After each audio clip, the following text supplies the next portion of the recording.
What is going on, everyone? Welcome back to another episode of the Always Compete Seahawks podcast. I took some time off. I took a lot of time off. I've been busy. I have school, applying for college. I have work. That's a whole thing. I have some other things going on in my life that required, attention and time. And I didn't feel like doing this podcast because things around the Seahawks had become stagnant. And I did not have fun watching them last year. And I did not have fun talking about them last season, I guess, now at this point. We're past that. And Pete Carroll has been fired. They call it mutually parting ways. He agreed to step down, whatever. He got fired. So, we're talking about a universe now where I'm excited to talk about the Seahawks again. I'm looking forward to talking about the Seahawks again. I was looking to talk about, and I was like, should I do a Pete Carroll fired episode? Should I cover a Pete Carroll situation where it's like, oh, he's fired. Oh, he's gone. Oh, blah, blah. Oh, my thoughts, reactions. Oh, I think Pete was a great coach, but it was time to move on. You guys have heard all of that. You guys have heard all the BS, oh, it was great to see Pete get fired and a change, but man, when he cried at the podium, it sucked. Because it did. I would say the same thing, and you guys don't care. You guys don't care. You don't want to hear a 17-year-old yap about the same things that you've heard professionals already say. So I was waiting for something good to happen, and now that we are finally getting coaching requests reported, it's Tuesday, January 16th. It is 4:32 p.m. It is snowing outside, and I am getting ready to talk about the Seahawks head coaching request. I didn't just want to cover it; I wanted to kind of cover it in a way that would be more interesting, more visually appealing, but also just a way to cover them in general, get a general scope of who they are. Um, you know, this I figured that this would be a good way. We have a tier maker here. I have the 9 coaches. 8 of them have been confirmed. One of them has been rumored, but it's likely confirmed because it was reported by Rappaport. Um, we have tiers. I'm gonna go through perfect hire. It's pretty self-explanatory. This would be a guy that if he was hired, I would literally have no complaints. And I say that there are probably 2 or 3 of them on this list that I would call perfect hires, great hires, guys that are there better candidates out there? Yeah, sure, but I'm not going to complain if these guys get hired. I'm going to be like, great, we still got a good coach. I'm looking forward to what we can do. Fine hire. Once again, this is now kind of a step below great hire where you can complain a little bit, but ultimately it's inoffensive. Ultimately, it's like, oh, okay, so yeah, it's not like, oh no, oh god, it's just like whatever. We got a fine coach and mid coach. Would not be thrilled is, am I at the point where I'm like, what are we doing? No, but I would be like, okay, now, like, why did we hire this guy when we could have hired these 10 other guys? And do not hire is literally, if they hire him, I will go on a rant on this YouTube channel. That's self-explanatory, so let's see how it works out. We're going to cover these guys one by one. And the first one that we're going to cover on this list is this guy down here. That is Mike Kafka. He is the Giants offensive coordinator, former Chiefs quarterback coach, worked with Patrick Mahomes. This one is going to slide into the do not hire category. Does he have experience with Andy Reid? Yes. Did he help develop Patrick Mahomes? Yes. Does that mean he should be a head coach in the NFL? No. The Giants offense has been a bottom 10 offense the last 2 years when he's been the offensive coordinator. If you're hiring purely based off experience working with quarterbacks, Tom Brady's quarterbacks coach would have been the last however many would have just been head coaches. We can't do that. You have to hire based off guys that have experience, have good a track record of success, not guys that could ride Andy Reid's name into a head coaching job. The Giants offense has not been good the last few years. I do not see why you would hire him, frankly. And yeah, the Seahawks defense this year, which was bad, made the Giants offense look like a pile of garbage. So I don't see a reason why we would hire Mike Kafka. I think he's mid to below average. I think that you could probably hire Shane Waldron, and Shane Waldron would be a better hire than Mike Kafka, in my personal opinion. I would stay away from Mike Kafka at all costs. Do not hire him, please. Just a terrible pick, a terrible candidate. Maybe they're interviewing him just to get a scope of what's available. But frankly, if they hire Mike Kafka, there will be a rant on this YouTube channel. So yeah, That's my take. This next one here is Ejiro Evero. He is the Panthers defensive coordinator, and he was the defensive coordinator of the Broncos last year. This is going to slide into the great hire category. I think Evero is one of the more underrated candidates because he was on a terrible Panthers team. This Panthers defense was fourth in yards per game allowed, under 300 yards per game allowed. And the year before in Denver, he was a hot coaching commodity. And probably if he stayed in Denver with that same talent on defense, he would be a hot coaching commodity right now. He is getting interviews, not as many as he got last year, not as much hype as he got last year because he's on that bad team. Evero is a great candidate. He's young. He uses his defenses are great. The two defenses that he's coaches are great. And frankly, you're going to see a trend on this list. I like younger coaches. I think as the game gets more fast paced, gets more hyper, just kind of fixated on passing and quick offense and all these other things, young coaching is needed. Young coaches are needed. They're important to evolve and develop with the newer ways of football. I think Evero is a great hire for that. I think he's shown what he can do. Give him some of this talent. I would be super interested to see how he uses a Devin Witherspoon, how he uses a Boye Mafe, how he uses some of these defensive players that maybe aren't being utilized to the best that they can be. I think that this would make a great hire. I think Evero is a great quality candidate. I think he's young. I think he has potential, and I would be very pleased if Evero was the candidate. Next up, we have Patrick Graham, the Raiders defensive coordinator, former Giants defensive coordinator. Frankly, for me, I think Graham is going to slide into the would not be thrilled category. Is this a hire where it's like the end of the world? No. The Raiders defense has been fine the last couple of years. But Graham is just fine. He's a fine defense. I mean, he's a pretty good defensive coordinator. I think you'd make a fine head coach. I think you'd make a very average head coach. He's not inspiring. He's not young. He's not someone that can lift the fan base out of this muck that we've been in the last few years of just total mediocrity. You need someone who's going to bring out the excitement in the fan base, the excitement in the players. Patrick Graham just kind of exists, frankly. And I don't think that he would make a fine hire. I think he would make a hire that it was like, I guess he's okay, but like you couldn't go out and hire almost anyone else you interviewed. You had to go for him. I think that there's a world where there are a lot better head coaches that we're going to talk about, that we're going to interview, than Patrick Graham. And I think Patrick Graham is like a last ditch scenario. If everybody's off the table, then you go get Patrick Graham. I think he would just make a very uninspiring pick, a pick that would not make me happy, make me excited to watch Seahawks football. I think it's just very mid to below mid even, and I would not be thrilled, hence the name of the category. Next, we're going to Frank Smith. He is the Dolphins offensive coordinator. I'm going to throw him in fine hire. Is Frank Smith and the Dolphins offense fun to watch? Yeah, it's a fun offense. It's a fast-paced offense. They know what they're doing, but how much of that offense is Mike McDaniel? And how much have we seen that offense be successful in long runs? Smith comes from an offensive line background, which makes him kind of more unique as it goes for for offensive coordinators. Offensive coordinators usually they're the wide receiver coaches, they're the quarterback coaches, guys that know how to throw the ball. Smith is an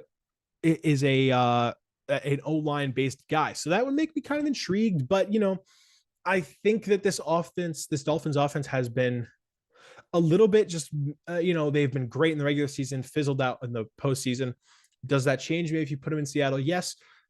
I think there are 4 or 5 better hires that you can make than Frank Smith. And if he was hired, would I be like, oh, I'm not watching Seahawks football? No, it's a fine hire. It's good. He's going to be a decent coach. Is he the best coach we could have gotten? No. Is he someone that's going to make me go crazy? No, I think he's fine. I think he's whatever. And ultimately, I would not be offended. I just wouldn't be super thrilled either. I would be like, okay, yeah, maybe the offense is going to be fun. We just have to see if he can break that hump of being behind Mike McDaniel, who has been the play caller, and also can he get behind the hump of actually making that offense successful, which he kind of has been unable to do in Miami, at least up to this point. This next one is going to be our first perfect hire. This is Ben Johnson, the offensive coordinator of the Lions. This would be a perfect hire, a guy that would inspire the fan base. This is a Lions team that has won over the hearts of America. And I think that would help to make this these fans excited for something. Ben Johnson is a young coach. He plays a fun offense. He is the head play caller. He goes for it. He has interesting play designs, and he is making success, real great success with Jared Goff at quarterback. With, other than Amon-Ra St. Brown, he's taking these guys that are not huge playmakers. Josh Reynolds, DJ Chark in the past, guys that are fine. Ultimately, they are fine wide receivers, but he's making them really good, solid weapons in this offense. And giving him just the thought of giving him a situation where he has Geno Smith, he has Kenneth Walker, he has those wide receivers in DK Metcalf, in Tyler Lockett, in Jackson Smith and Jigba. Think about how explosive, fast, and interesting and unique and well designed this offense could be, and how it could cause problems for defenses. I think would be a perfect hire. I think it would inspire a lot of hope in this fan base. He's one of the hottest commodities, and I think he should be on the short list of if these guys accept the job. Let's say hypothetically, all these guys accept the job. All of these guys are like, if you offer me the job, I will come there, regardless of who else gives me the job. If all of these guys were to say yes, Ben Johnson would be one for me. He'd be one on my list. I think he is the best candidate out there. And I think he'd make a perfect hire for a Seahawks team that's looking for some fun, that's looking for some new stuff, that's looking for some hope, ultimately, in what has been a stagnant last couple of years. Next up is Dan Quinn. If you would have asked me when Pete Carroll got fired, this would be perfect hire. This is after the wild card game. He's no longer even a great hire. He is a fine hire. Dan Quinn would be fine. Head coaching experience is always a good quality. He's a little older. He's a little less inspiring. And also, these games where you watch him get thrashed by the 49ers, get thrashed by the Packers, it makes you wonder, does a Dan Quinn defense really give you a shot to win the NFC? I could argue that a Ejiro Evero defense or a Ben Johnson offense gives you a chance to win the NFC. Does a Dan Quinn defense against these better teams give you even a shot to compete for something big? That is a huge concern for me, and something that, frankly, I am afraid of. Is it that Dallas has really good playmakers? That could definitely be an aspect. I would be fine with the hire. I think he's a good pick. I think he is not a great pick. He's a good pick. And ultimately, I would be relatively unoffended, and I would probably, the fan base would probably overreact given the showing against the Packers, but a lot of that is not his fault. There are some plays where the safeties just totally misplayed the ball, plays where safeties just weren't even like looking at receivers. A lot of that is out of Dan Quinn's control, and you have to understand that. But ultimately, that would make the fan base a little scared, a little worried, and I do not think that this would be a perfect hire or a great hire. Frankly, I think it would be a fine hire, someone that could be a good head coach for this team, but ultimately won't inspire anything great. This next one is going to go into the perfect hire tier. This is Mike Macdonald, the defensive coordinator of the Ravens. He checks all the boxes. Young, recent success. This is a guy that could inspire a lot of hope in a fan base. This is a guy that shut down the 49ers, shut down the Seahawks. A lot of great defenses, a lot of great offenses have just totally collapsed when playing the Ravens this year. And when you look at their team, sure, they have some great players. They do not have players that are, it's not like their whole defense is like A+ superstar guys. They have a lot of guys that are solid, good players, but are elevated by the scheme that Mike Macdonald's running. He is a playmaker. He is young. He's a play caller. He's young. He would be an excellent hire and would be someone that could say, oh, so this guy shut down the Niners. If he can bring that in and bring in someone and help us get over that hump, which is ultimately beating San Francisco, that is a huge help. And that is something that will inspire a lot of hope in this fan base, inspire a lot of hope in me personally as a fan. I think he'd be a perfect hire. In my opinion, this guy would be like the second best behind Ben Johnson as it goes for hiring head coaches. I would love it. Raheem Morris, defensive coordinator of the Rams. I'm going all the way up to great. Raheem Morris, this is kind of a, if you can't beat them, join them scenario. The Seahawks have never been able to beat the Rams last few years, especially with Raheem Morris at that DC. They've played with some below average talent, frankly, And that defense has been great. Like we're talking Christian Roseboom and Kobe Turner and these guys who are not A+ players, but they have played great defense. And they've played a lot of teams really close. They played really well against the Seahawks last year defensively. Frankly, in my opinion, Raheem Morris having that head coaching experience, having that recent success, being an experienced coach. Is he the youngest coach out there? No, but he's not an old coach either.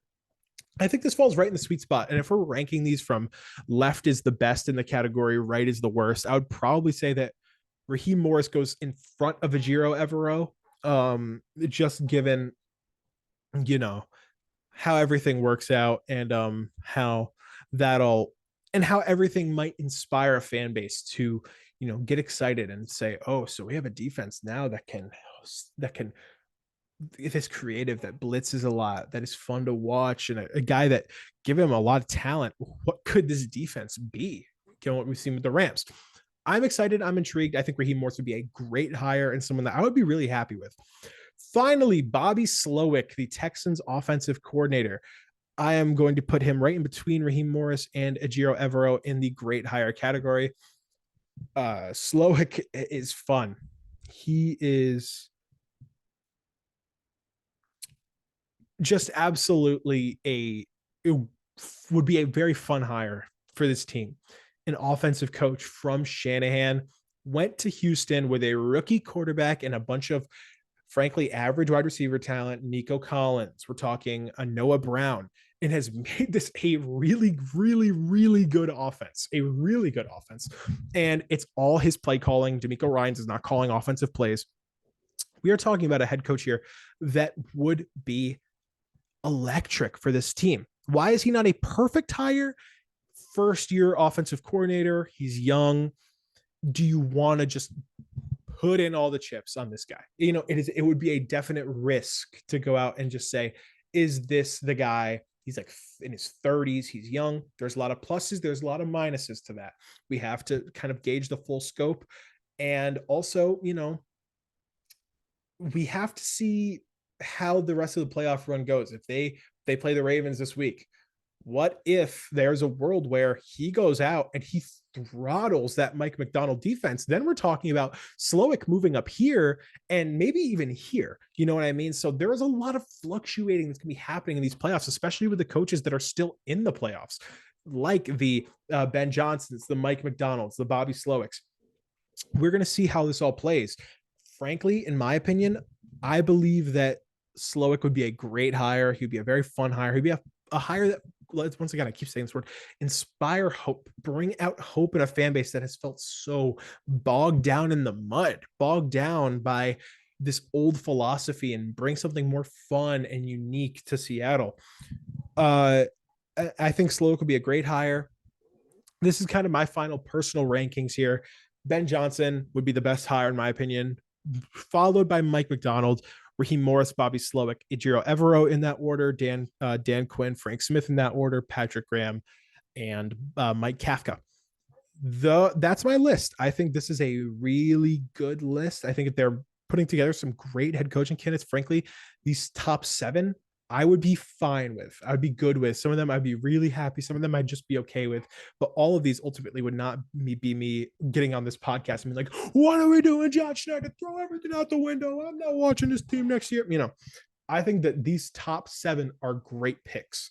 So let's get hopeful. There's still a lot of time left. We will not have a head coach probably for the next few weeks, but that's okay. You got to get your expectations set and see where things move. I'm excited to see where things go. And frankly, I cannot wait. So I'm highly intrigued to see where everything could go here.